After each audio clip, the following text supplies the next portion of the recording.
Ladies and gentlemen, I have a little bit of unfortunate news. My girlfriend Nicole will no longer be joining us on my podcast because from now on, it will be my fiancé joining us on the podcast. That's me.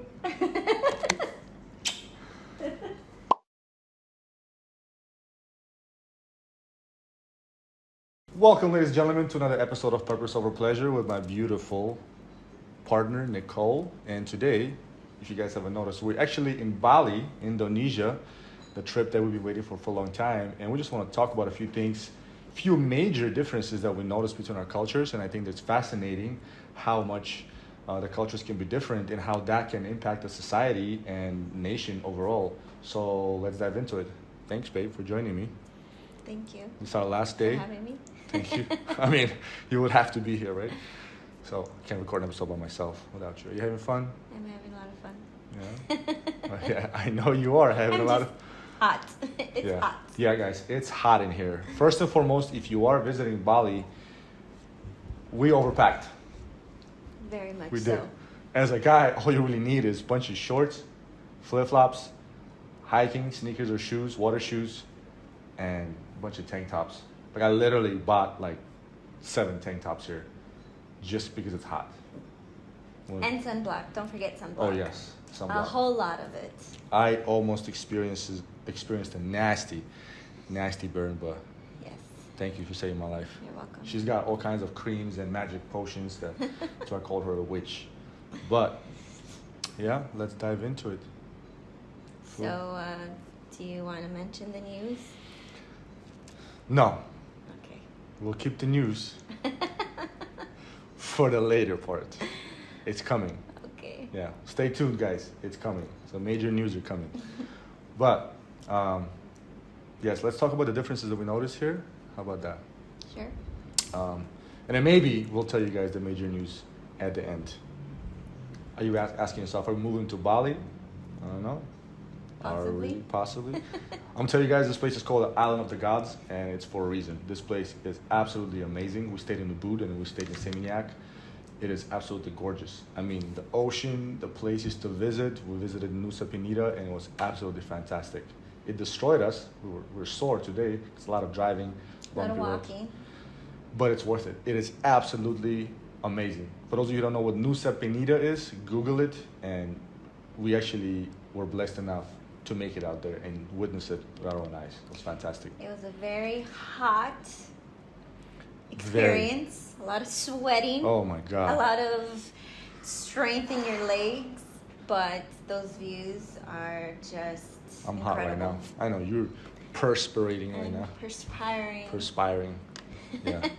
But one thing we noticed here is, and I think it's important to acknowledge that people here are so kind, so polite. I mean, I understand it's a business industry. Tourism is a business industry, but the safety. we've been to Mexico, Tulum, Hawaii. I mean, across different states, and this is the safest place. Mm-hmm. Granted, again, we only speak for Ubud and Seminyak. We don't speak for Canggu or Jakarta, stuff like that. But in both Ubud and Seminyak, it's very safe, and people are kind and generous, and yeah. Just put it this way. Police do not carry any form of firearms. Some of them do. There's a lot of traffic police, but some of them do. But They carry a whistle. yeah, it's a traffic cop.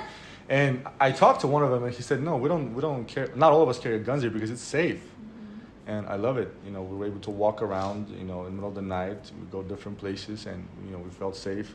The amount of patience people have here is by far one of the things I've appreciated. You hear people honking at each other, but nobody gets upset. Nobody's cussing. Nobody's getting bothered.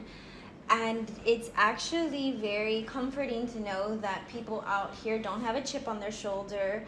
And it's nice. It's nice to hear that everybody's talking to each other. They don't even know each other. And they just act like they're all family. Like our driver from yesterday, he was saying our neighbors help each other. Yeah. If one person can't afford food, our neighbors will feed each other. That's the first thing I wanted to talk about. Well, the first thing was kindness, but second thing is neighbors here are friends and like family.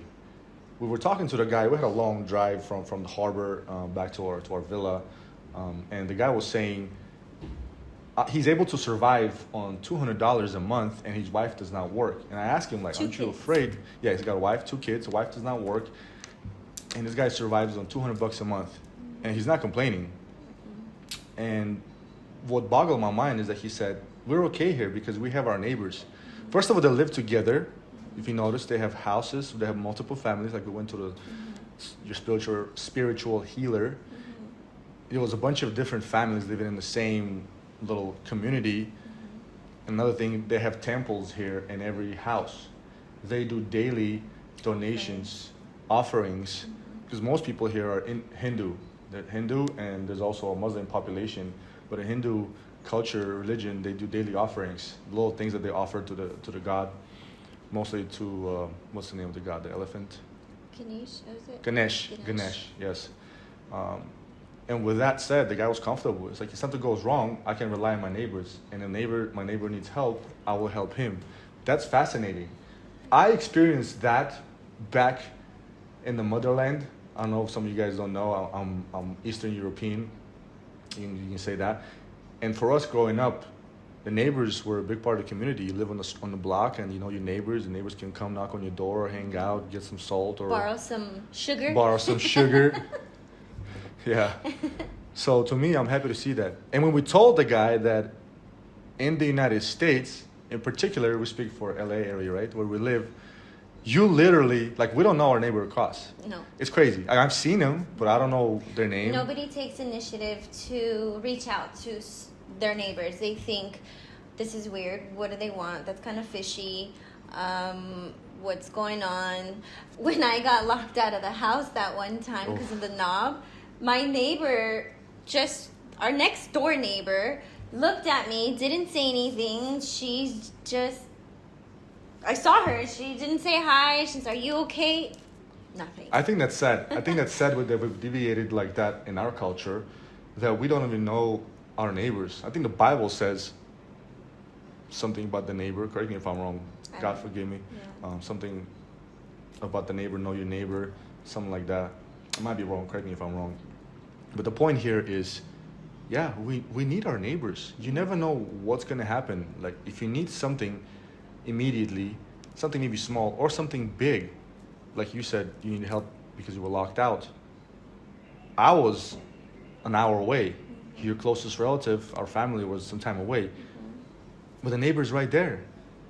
And it's important to know our neighbors, to keep that tight community. Which is why you developed this podcast, is to help other men, to encourage other men, to look after each other, because that's where the home starts, is with the man. If the man can't help another man and another family and vice versa, then everything else fails.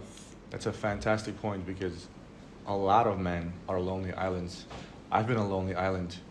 I am blessed to have a network of people that I call friends, and that help me, and I'm able to help them because I decided not to be a lonely island. For so long, I've been a lonely island in my life, and I've been only and solely relying on myself, and I was okay with that. But I realized that expanding your network and not being a lonely island can help you so much more. And I'm blessed to have a large and vast network of other successful, good, kind men in my life that can help me. And you've seen that. It's a handful of situations where all I had to do was pick up the phone. Hey, this needs to be done. Can you help me out, please? Say no more on the other line. Shit gets done. And I'm blessed and helpful. And for you guys, for my friends out there, thank you. I just want to say thank you. I appreciate you, my friends. And I would not be here without you guys. So, my fellow men, thank you. And part of that is being very vulnerable with what you want, your goals, where you're headed, who you want to take with you, who you want to also be intentional with in your life, because that produces a lot more for yourself and your future when you get to do these things.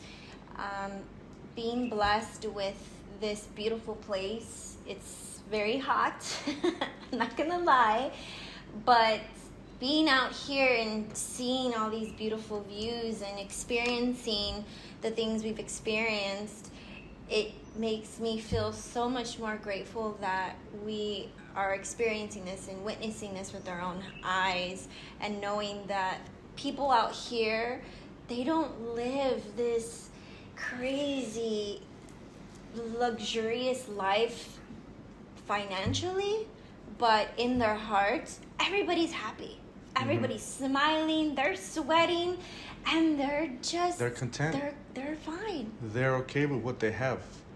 Another great point that you're bringing up, they're okay with what they have. And I don't mean to say that these people are in any way, shape, or form losers. They're not. They're kind people who are happy with what they have. They work hard, but they're happy with what they have. And I think what's important is that every day you will see these offerings in front of their businesses. Everywhere. When we're walking down the streets in the markets, these women are just blessing their things that they're selling to put out to the gods, to the guides, to the spirits, that they're welcoming in those blessings. And back home, it's frowned upon. Yeah. If you do it, oh, you're a witch. You know, in my shop, in my studio, I have my sage, I have my Palo Santo, I have candles, and sometimes I was almost afraid to do it because I've heard that, you know. Sometimes my mom would say, like, oh, that witch stuff. No, that stuff is really, what do they do in the churches? You know, the incense they burn in, the offerings. We used to do this, our culture, our ancestors would do this, and it stopped. Somewhere along the lines of life, it stopped. We deviated from God.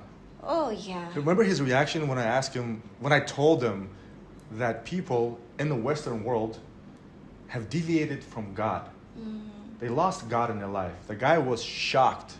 He was shocked. He was truly shocked. He could not believe the fact that... embarrassing. It was embarrassing. I'm sitting there. I'm getting driven by the guy. And that makes $200 a month to sustain himself and his family. And his reaction to that boggled my mind. I felt ashamed. I felt ashamed that there's people across the world that still have God in their lives. And we are the Westerners making money, enjoying places like Bali. We don't have God in our lives. And I always say, God should be first. Any man should put God first and his family. God comes first. It's not us. It's God. I think sometimes people also get embarrassed to put that as their main source of guidance.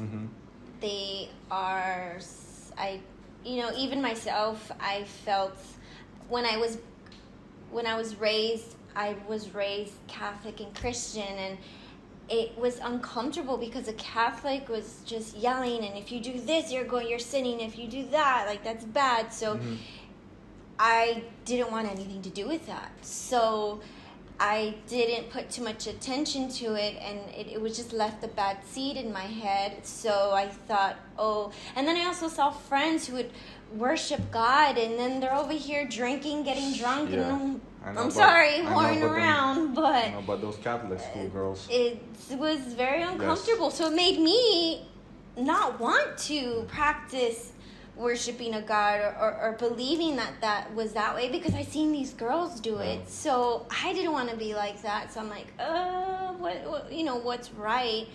But being here, and I think this is why it's very important that people take trips and they reflect. They sit here and they reflect on all the blessings that they have, just like we were taking the path, the roads to see these beautiful places was created by a man. They carved out stairs. But also, the women out here have no shame getting down and dirty with their husbands. Yeah. They were out there carrying things on their head, cement blocks. Remember, we're going to the waterfall? We went to this beautiful waterfall. On their heads, in sandals. I mean, feminist this shit to me right now. For all of you feminists out there. Women here work hard alongside their men. They're not sitting here getting pampered, doing their nails, and being, oh my God, provide and protect. They're getting down and dirty with their men, for their families. I mean, the women here are different too. Oh, yeah. The only women that you see here that dress, and I wouldn't say provocative, but somewhat freely, where they have bikinis and shorts and stuff like that, are travelers, tourists.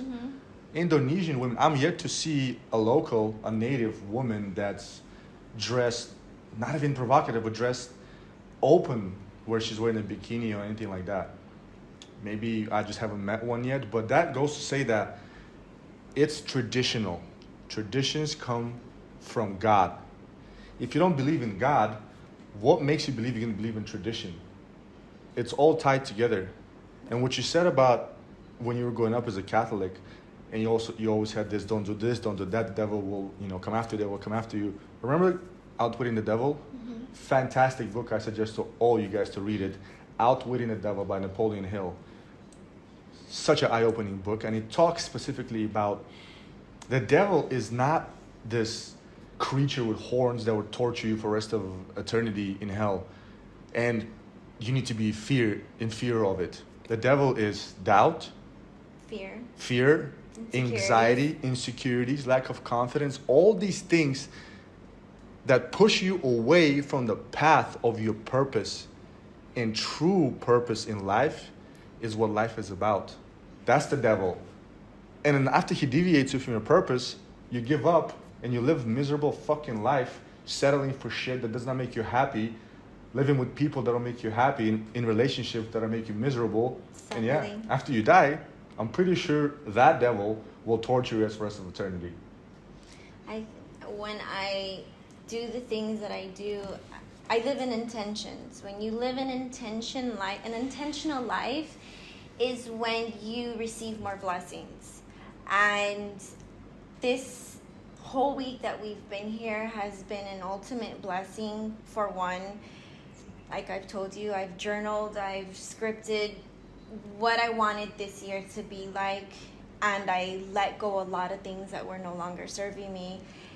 And I looked back when we were watching the sunset on things I had posted, and for my 35th birthday, I had intentionally posted, this is going to be a good year. This is going to be a great year. And although it's been a roller coaster of emotions, but it has been intentional. So by saying that, these experiences that we've witnessed together within these last 2 years have been amazing because we're both intentional. You know, with this podcast, when did we start? Everything has to be intentional. But the thing is, a lot of people are getting very lazy and they don't want to show up to do the work because it takes work. It takes commitment. It takes dedication. It takes a lot of sacrificing, a lot of getting up, doing stuff you don't want to do, a lot of stepping outside of your comfort zone because people get so complacent, so comfortable. They're okay with living that life, but they still think, oh, I would love to go there. I would love to visit. People think that this place is expensive. It's really not. It's really not. The only expensive part is the flight. The flight. And I mean, not to show off, we are staying in a pretty bougie villa. We booked 2 separate villas. But we saw other things and other places to stay, like hostels and stuff. You can live here on a like $20, $30 a day. Yeah. You can do so much here with very little. It's amazing. Like $1 here goes a long way. But I'm pretty sure, just like everything else that Westerners touch, over time, this place will become more expensive. Real estate will become more expensive. And it'll be next city and the next city that will start booming. You brought up a good point earlier. You said settling for the things that don't make any sense and don't make you happy. Big part of everyone's life is having purpose in their life. I cannot stress it to you guys that she mentioned that we had a list of things to do and we're intentional with everything we do. In the beginning of the year, even before the beginning of the year, at the end of last year, I wrote out a number of things that I wanted to do. There's like 5 or 6 different things. In March. And they're pretty big things. No, I actually wrote them out before. But then in March, I went back and I found that and I screenshot it so it saves the date. I've accomplished like 5 out of 6 things.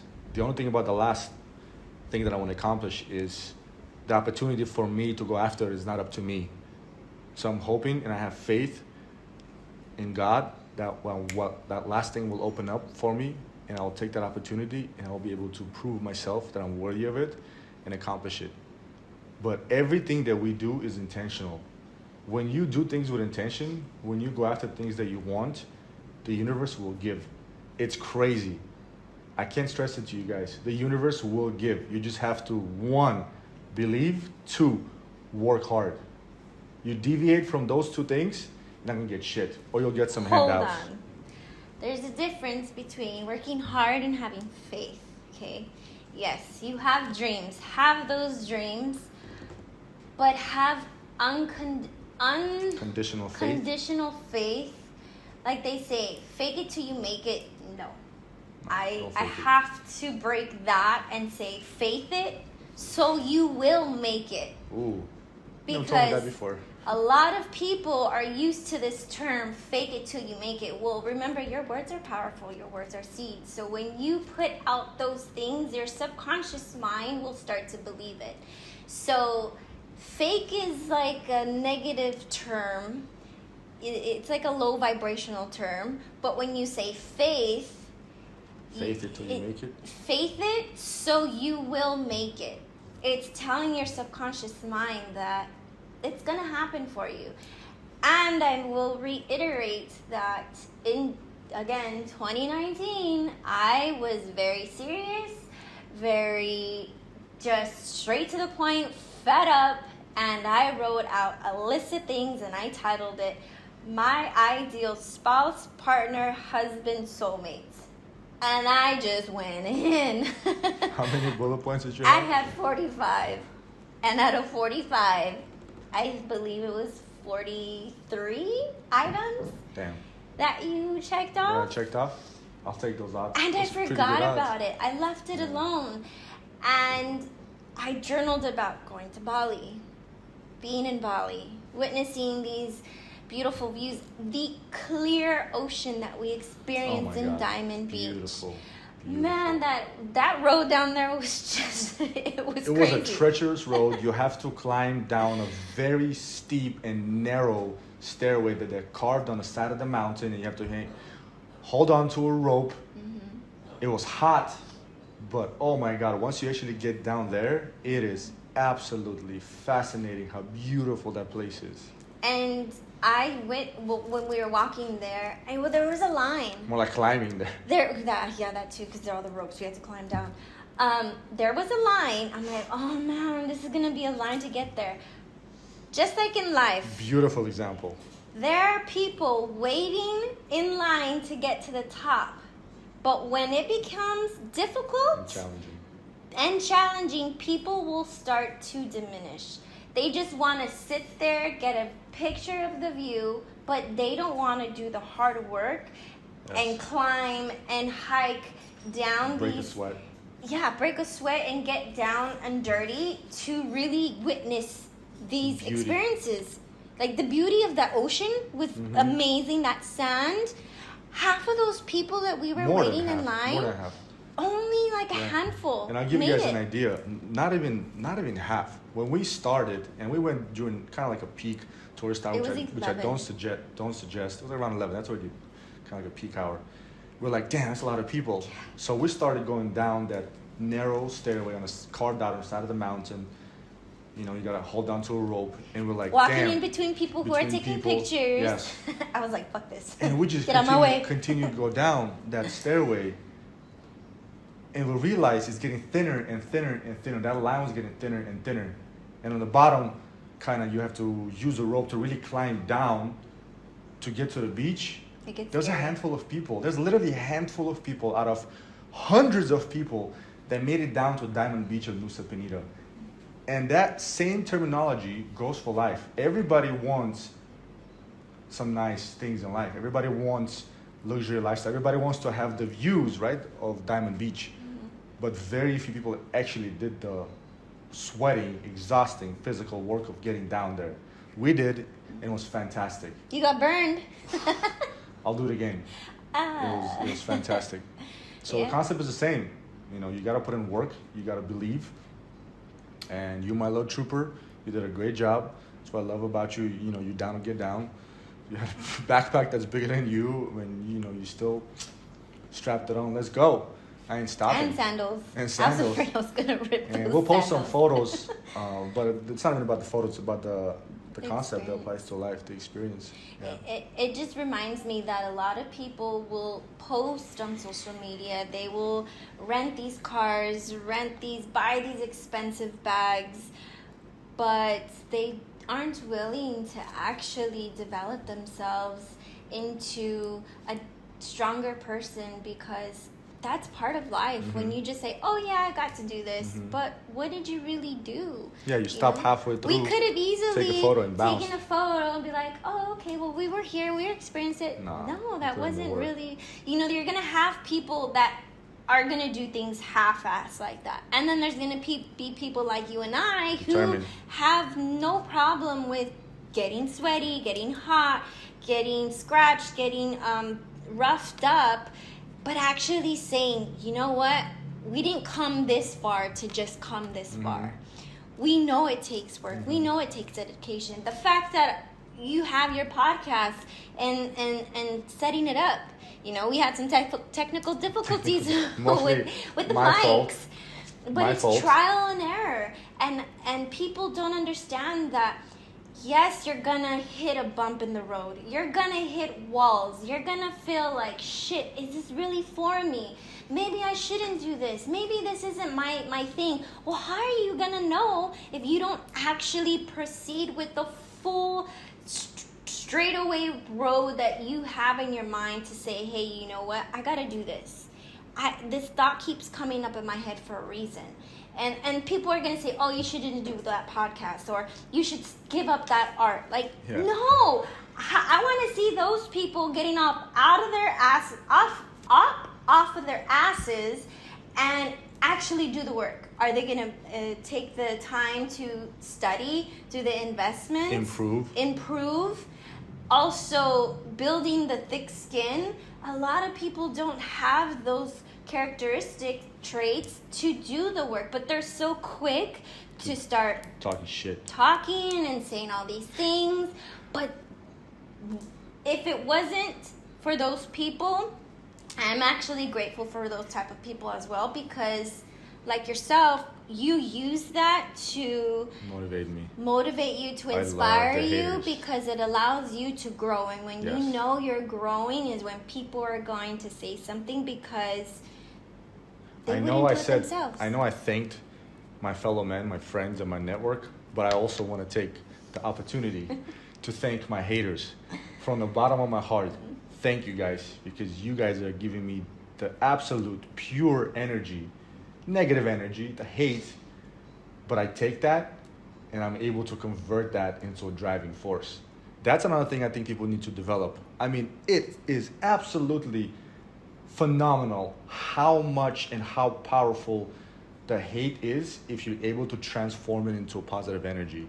Take all the haters, take all the comments, take all the negative thoughts, take all the criticism, take whatever it is that you feel like is giving you negative energy, take it and convert it into a driving force for you to go after your dreams. That's like unlimited fuel. Why, you might ask? Because there's an unlimited amount of haters. No matter what you do in life, you're going to have haters. I don't care what you do. I don't care if you're a millionaire. I don't care if you do nails. I don't care if you fart in jars and sell them. You're going to have haters. It's unlimited amount of energy. So take it and harvest it into positive energy and then do beautiful things with it. And you have to come to this point of understanding that when people say these things, you have to change the perspective, because you were raised to quickly in school. When I was a child, I was made fun of because I had big eyes. I was made fun of because I was dark. I love those beautiful big eyes. But it's changing the narrative and saying, that's okay. I want something bigger. I'm here to enjoy my life. I'm here to experience these things. And if we don't step outside of that comfort zone is when we will be upset with ourselves, because we're not experiencing those life things that were sent for us. you know, and quickly these people commenting on your videos and saying what they have to say, you can easily allow it to affect you, which is why a lot of people give up their businesses. I know a lot of people who started a business, and for myself, starting something that you know nothing of can be very uncomfortable. And a lot of people don't want to pursue more of what is driving them because they're so, it's easier for them to just give up. But knowing that you don't need to know it all, you just have to literally put on blinders and shut off everything and everyone who is not supporting you, even yourself. But you have to start that within yourself. Like that book I'm reading, The Power of Your Subconscious Mind by Joseph Murphy.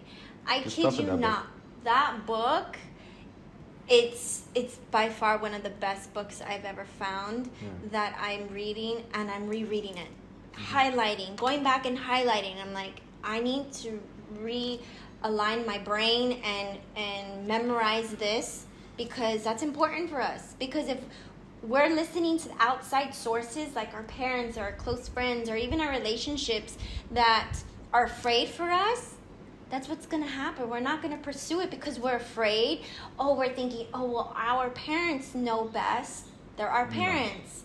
Our parents only know as much as they learned as a child, as a parent. As an adult. And that's okay. It's totally okay. But there comes a point in our lives where we have to say, I love you, Mom. I love you, Dad. I love you, siblings.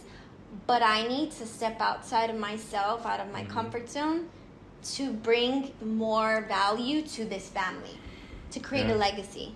Not just that, to break generational curses. I was sick and fucking tired of seeing myself going through the same cycles of generational curses. And I'm talking about drama. I'm talking about bad marriages. I'm talking about domestic violence. I'm talking about alcoholism, being broke, all these things. And I told myself I would rather die than live the same lifestyle as my family and parents did. And I don't blame them. They worked with what they had. I don't blame my parents. I'm grateful for them. They did what they had to do in their life. And I understand that they didn't have access to the things that we have access to now. But goddamn, fucking these dudes out there who have access to all these things in their life. You know, they can order food on their phone and it'll be delivered to them. They can do anything and everything you want. You live in the best fucking time on this universe and on this planet that ever existed before, yet you're still fucking depressed. So ask yourself why. And I'll tell you why. Because you lack purpose and meaning in your miserable fucking life. So get off your ass and actually do the work. Find something that makes you happy. The Japanese concept of ikigai. It's very simple. Find something that you enjoy doing, because that will make you want to wake up every day. It's so simple. It's called ikigai. What I do with this podcast is something that makes me happy. There's other things in life that make me happy. She's one of them, but it's a different topic. Don't ever invest your absolute soul happiness into anybody. As much as I love her and I'll die for her and I'll kill for her, I have other sources of happiness and purpose, such as this podcast, and same goes for her. We invest into each other. We also invest in ourselves, first and foremost. So find something that you like and make small incremental changes every day to become better. Every day, little by little, make it better, become better. And over time, you will change drastically, and you will go from 0 to maybe 100. Yeah. Should we talk about the cultural behavior of women in this country? Cultural behavior of women in this country? Why not? And we would go out and we had dinners, and we went out to a couple of lounges and stuff. It is so clear, and you can see it so clearly when you travel somewhere and you see native women and you see Westerners, the tourists. It's night and day. I mean, you're talking about tradition and lack of tradition. You're talking about respect and lack of respect.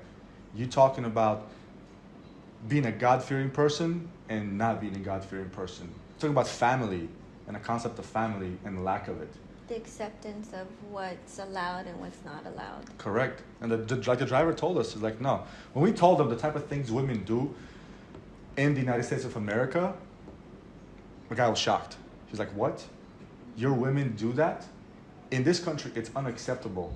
And I'm not talking about women not have equality of rights, right? So calm your titties out there, feminists. I'm not talking about that. I believe women should be and are equal to men as far as equality of opportunity and what you can and cannot do. However, they're not equal to men as far as physical strength. They shouldn't. As far as physical structure of their body, hormones, and whatever feminists talk about that women can do everything that men do, bullshit. Like you, I love you, babe, but there's no way in this world, if we were to fight, you'll be able to overpower me. Unless, okay, that's pretty much me diving into it. Might as well give you a gun and put it next to my head. But that's not the point. The point is you are here to compliment me with the things that I cannot do. First and foremost, I can't give birth to a child. It's these idiots out there who transition into women and they try to give birth. It's ridiculous. It boggles my fucking mind. You can't do that. God did not create you this way. Your job is to be a man. Open up your pants. Do you have a pair of balls there? Great. Grab them, feel them, you have them, be a man. Provide, protect. Don't just reproduce. Don't be an animal. Don't be a human animal. Be a conscious human being. Don't be a male. Be a man. There's a difference. A lot of dudes out there, you guys are fucking males. All you do is get out there, you don't do shit with your life, you have sex with these women and you make children and you don't accomplish shit. And you reproduce and you basically bring a child into this world and set him up for disaster. No, be a man. Provide for yourself, protect your family, provide and protect for your family, and do something with your life. Have purpose, have meaning. And that's when you come in, a lot of times, you're my Robin to a Batman. Whenever I slip up, you're there to pick me up. My mind goes a lot of times in 1,000 different directions. You help me out by refocusing me, by taking my head that goes like this and just focus. And I appreciate that, and I love that about you. It's one of the things that I love so much about you, because you're able to do that. And I'm a hard motherfucker to deal with, you know that. There's been a lot of women in my life who had no idea how to do that. They try to tame me, they try to control me, try to domesticate me. You don't do any of this shit. You also know how to get to me in a way that I don't take it as disrespect. It's part of why relationships succeed. Women think that they expect a man to always or should already have these traits, and what women fail to understand is have a plan, an ideal, alignment, or what am I trying to look for? Pretty much writing down what it is of what you want in your ideal partner, okay? But there is going to be, you can't have it all. Okay, you're not gonna have it all. You're not gonna snap your fingers and I wrote it down. Okay, he needs to appear. No, that's not how this works. Tell him, babe. You have flaws within you. That ideal person is also gonna have flaws, but you have to come to the understanding of what you're willing to work on with that person. For instance, sometimes the way you communicate things is very different from how I want you to be, right? Mm-hmm. Like how I want you to communicate stuff. But I'm not going to throw you away because you don't know how to communicate to me. It's okay. What are the fundamentals? What are you, do you respect me? Yes. Yeah. Do you call me out of my name? No. Do you mentally, physically, emotionally abuse me? No. Okay, because I've been in relationships where that's happened, and I tolerated that, and I accepted that. But I had a blueprint of what I wanted in my ideal partnership. What a lot of these girls don't understand is they want this perfect man in a box. Do not put anybody in a box. Learn that you're going to have to weigh out the pros and the cons. Write down things that you will not settle for. Write down things that you know that you can I want to have a conversation. I want to have a relationship with somebody who can be open to my needs. And everybody's ideal person is different. Okay, I looked back on the relationships and people I dated, what I didn't like about them. But I turned it around and said, okay, from that experience, what can produce positively out of a person? Okay, I once dealt with somebody who was very nice, but just too nice. Like, okay, that was great, but I need you to have a stronger backbone. Because me, I can be very masculine. You've experienced this when I've told you, hey, look, if I'm going to tell you once, I'm only going to tell you once. If I have to tell you twice, then I'm going to do it myself. And there's nothing wrong with that. I understand you're busy.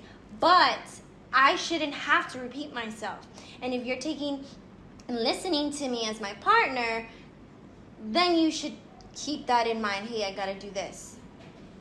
I need to be acknowledged. I need to be heard. And a lot of women, they're not being heard, so what do? Nag. They nag, or they'll go look for that in somebody else, but they won't talk to their person and say, hey, look, you're not listening to me. I need to talk to you about this because this is what's bothering me. Whether it's a few hours, because we have to come down from our emotions and be able to speak to each other. But if we're upset, we're mad, we're angry, nobody's going to hear anything. And these women think, well, I'm pretty, I'm good looking, I can have any man I want. No, it doesn't work that way. You're not perfect, but I'm pretty sure you're not going to admit you're not perfect.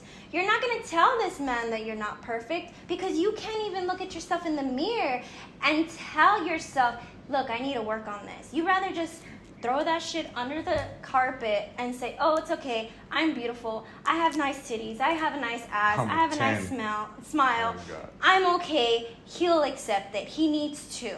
No, well, if you can't accept that for yourself, what makes you think a man is going to accept that? Or if you're not going to accept a man who is not going to tolerate your bullshit, well, what makes you think a man's going to want to tolerate your bullshit? Let me tell you something, ladies. I don't care if you manifest the man of your dreams. I don't care if you write the list of things that you want in a man, masculine, provider, protector, listens to you, cares for you, respects you, blah, blah, blah, blah, blah.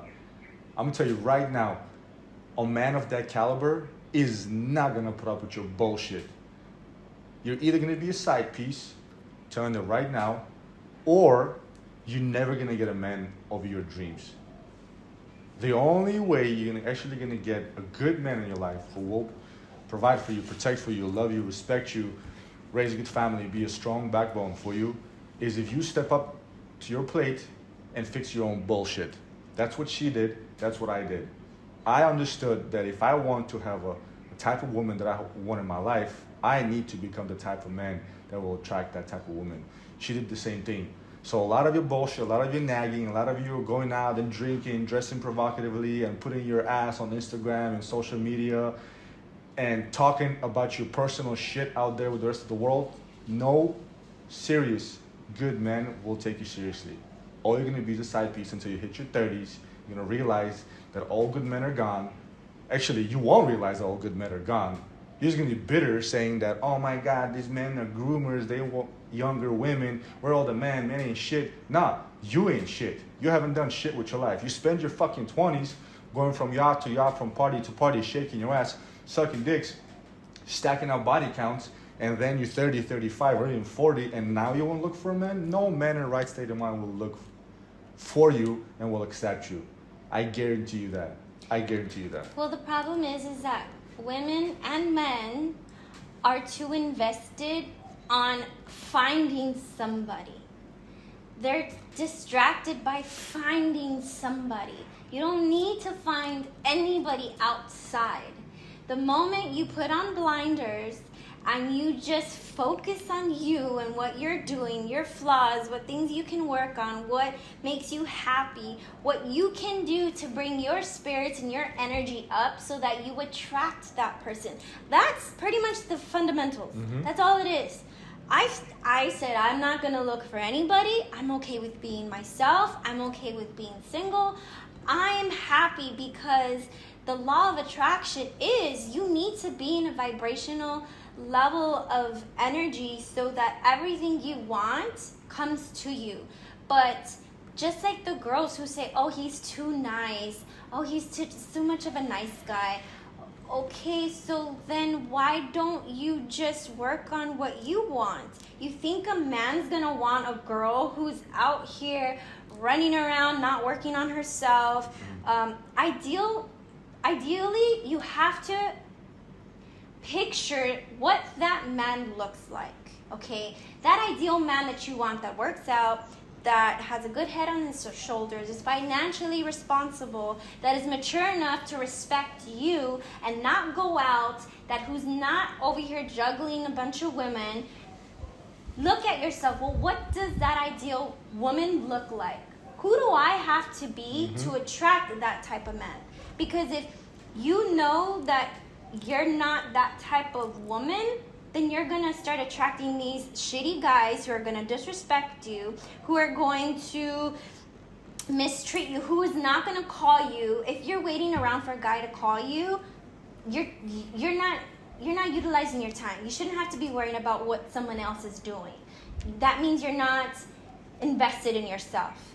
When I was dating you, if I didn't hear from you, all right, cool. You know what? What's meant for me will be for me. And a lot of people, men and women, they're so invested in what that other person's doing. It gets annoying. They also try to play hard. That's another stupid thing women don't understand. Like, you playing hard is not going to get you anywhere. We get tired of this kind of shit. I'm telling you, right now, as a man, as a pretty confident, successful man in life, I have my own level of success. I'm not bragging about it. I'm saying what I want to achieve, I achieved, and I'm striving to be better. No one, including myself, will put up with your shit. Nobody. And you trying to be hard to get is ridiculous. Like, I'll send you a couple of texts, and if I don't get the same treatment back, I'm out. And these girls out there, like, you need to prove me that I should go out on a date with you, or you need to do something that I should go on a date with you. Who the fuck are you? You're from a royal family? That men need to prove themselves to go out with you? A good man with good head on his shoulders will walk out the door and find another one like you in less than 30 minutes. I guarantee you that. Understand that. You're not that valuable. Just because you shake your ass on Instagram or OnlyFans and you have hundreds of thousands of followers, I'm sorry to break it to you, you're a hoe. And your time will run out and you'll hit your 30s and you're going to be fucking depressed and miserable. Sorry, I led into them, but, and again, I don't blame you women for everything that goes wrong in life. I always say, what do I say? It's 51-49. I harp on men and I try to make men better for you women to benefit from it. I care about men becoming better because when men are better, they're stronger, they're wiser, they're more successful, they have good head on their shoulders, they take care of their shit. The entire society benefits from it, including you ladies. I fucking guarantee you that. That's what I don't understand. Women just need to stop focusing on a man. Men need to stop focusing on looking for a woman. Stop. But it's so easy. It's easy, but why does anybody want anything easy? What's difficult is fixing and working on you. Exactly. You tell them. Tell them. People need to get out of their heads the idea of, I need to find this man. I need this woman. I need to get married. So that you can be miserable, you need to get that thought out of your head that I need to find somebody in order to be happy. No, you need to find yourself in order to be happy because nobody gives you happiness. They can add to your happiness, but they will never give you that because only you are able to do that. You have to fill your own cup. And when you're not filling your own cup, you can't fill your partner's cup. And vice versa. Like, he does what he needs to do. And that's okay. I need you to do and be who you are. Because I don't want to feel like I'm doing this for you. Because then, why am I dating you? Vice versa. I have to stand up. Men change for women and it's annoying. Guys, don't change for women. This goes for both guys and girls. Don't change for anybody. Change to be a better person. Because when you change for somebody, eventually you lose your own authentic self and that person down the road will be like, you have no backbone. Or change for yourself, exactly. right? Change for But yourself. let me finish that thought real quick. But when you change to be a better person, by default, you will be the right fit for the right person. There's also a caveat to that. You can be a great person, you'll still be not valuable for a shit person. You have to find the right person. So change yourself, and then the right person will come. We talk a lot about single women and single men, right? But let me tell you something for the married couples, for the couples in relationship, for the couples who, I don't know, domestic partnership, whatever. For the couples in relationship, right? Here's a concept that I want you guys to understand. It's called granola and blowjobs. I gotta tell them. Granola and blowjobs. And what that means is, it stemmed from this divorce attorney that I was listening to in the podcast. Phenomenal guy. I forgot his name, but shout out to him if he ever sees this episode. He mentioned this term, granola and blowjobs, right? The concept behind it is that this married couple, the wife loved this specific kind of granola, and the husband, the husband loved his wife, right, in the beginning, and he always made sure there's the granola that she loves always in a cabinet, right? Over time, over years or whatever, he always made sure there's granola in the cabinet, and she knew that, just like every healthy man out there, he enjoys blowjobs, right? And she made sure he gets them, right? So everybody has different love language. But at some point in their life, they got busy, life got busy, whatever happened, he stopped buying the granola. And she noticed that. And what did she do in return? Instead of talking about it to him, she became petty. And she stopped giving him blowjobs. And over time, over years, that started piling up and adding up, and they ended up in a divorce attorney's office. And he asked them, why you guys want to get divorced? He said, oh, we don't love each other. Like, no. Let's track back a little bit. Years ago, what has started to happen that led for you two right now to sit in my office and tell you guys want to get divorced? You know, you don't love each other. And they realized there was granola and blowjobs. People don't talk about shit that's in a relationship. What do? If you piss me off, sit you down and talk to you about it. If I piss you off, we talk about it, right? I'm open to it, you're open to it. We talk about small shit. Sometimes I'll let the small, silly shit fly because I understand, baby, you're a woman. And it's okay for a woman to do silly shit like pop a tire or whatever. I love you. I accept you. Whatever it is, it's an example. But you have to talk about those small things, because if you don't, after year 2, 5, 10 years, it's going to build up and you're like, well, fuck you. I don't love you. We're getting divorced. And that's it. Talk about shit to each other. Okay? Talk about it. Sit down and have the uncomfortable fucking conversation with your partner, because that long term will help the relationship. And most importantly, if you're going outside of your partnership, talking to a girlfriend, talking to your family, talking to the opposite sex, talking to somebody else outside of your relationship, because I did this too in my past. We all did. I got seeds planted into my head that it was unfair to my partner that I didn't talk to him about. So I now know the only way the situation can be handled the proper way is by going to the root of the problem and communicating, using our words. So I always tell you, use your words. Say something. I say that with my dad. My dad's having a difficult time saying what he needs to say. Use your words. What better way to live a more fruitful life than to express how you feel about something going on? And not have to walk on eggshells. And not have to walk on eggshells or try to fix the problem on your own. And a lot of these women, they don't want to ask, or they don't want to ask their partner on or talk about what happened, because he's gonna probably think I'm needy. He's probably gonna think I'm this. You create your own stories that aren't even happening yet. Useless worries. And the only way to get to the root of the problem, to try to fix it, or ask yourself, okay, why is this bothering me? Why did it trigger me? If it's triggering me, is it because I haven't healed from this part of my past yet? Okay, well, talk to your partner. Hey, look, what you said to me upset me because this happened, but I want to work on it so that we can have a healthier relationship. Or, hey, look, you said this and I don't like the way you said this. Can you, figure this out so that I don't like that, or vice versa. 100%. I want you guys, both men and women, right now, to sit down and write out the names of 5 people who you would talk to if and when you get into an argument with your loved one, with your partner. Write it down, 5 people, and then ask yourself 2 simple questions. Number 1, does that person care for you or care for the partner more? So in other words, are they on your side or are they on their side? Because a person who's going to be on your side, they'll always give you an advice that'll benefit you without even understanding that you might have been at fault.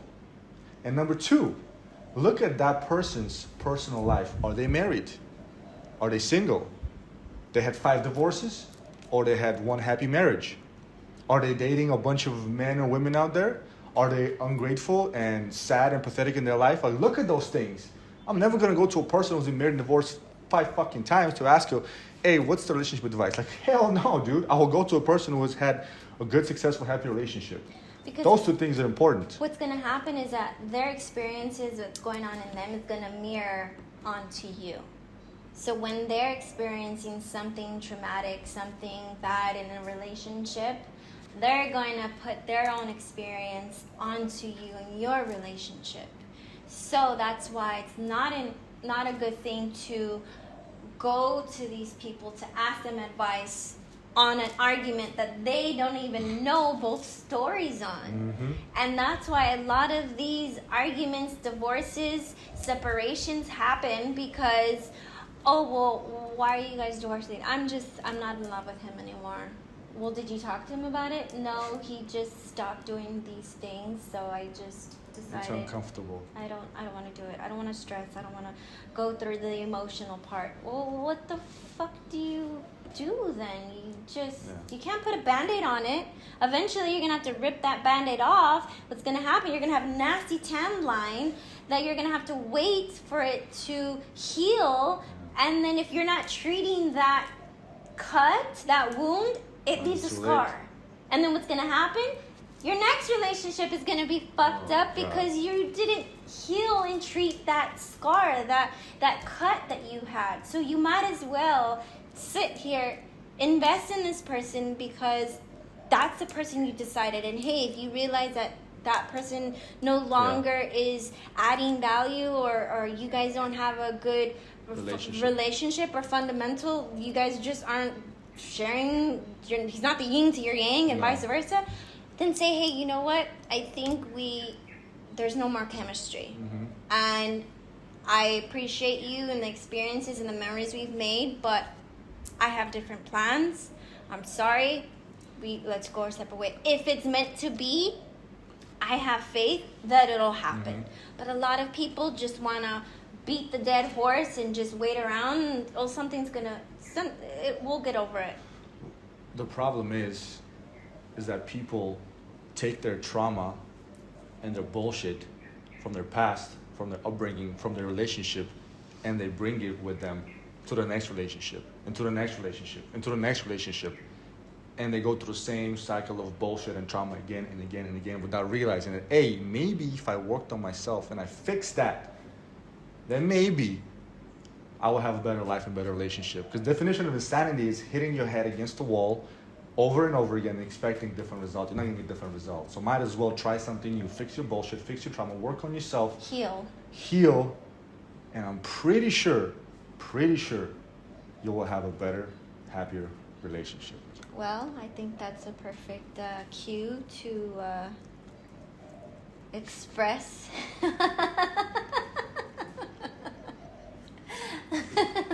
Why are you getting red? Tell them, baby, tell them. Why should I tell? This is your podcast. All right, guys. So the news that we're trying to tell you, right, was this. We're here in Bali, not only because it's our dream vacation, but also because I knew that she wanted to visit Bali and it was her dream. So what I did is I proposed to the woman that I love in Bali. And she is now my fiance. Are you tearing up, baby? No. She is. She's tearing up. So this one's the news, guys, and we're happy to announce that. And stay tuned for maybe some cool photos and some cool videos. But I love you, baby. I love you. Thanks for being a very important part of my life, and thank you for being there for me and for making me a better man. I love you. I love you. But anyways, that was the news, guys. I hope you enjoyed this episode as much as we did. These are the types of conversations we have on a daily basis, and we talk about these things hoping that we can provide some value to you guys, because we have a happy, loving relationship, and there's nothing more that we want is for all of you guys, men and women or people in relationships, to have a happy, loving relationship, because that will benefit the rest of the society. So if you find any value in everything that we talked about, please like the video, subscribe to my channel, and share. We greatly appreciate that. And like I always say, you guys are part of our journey, and thank you for being with us. Toodle.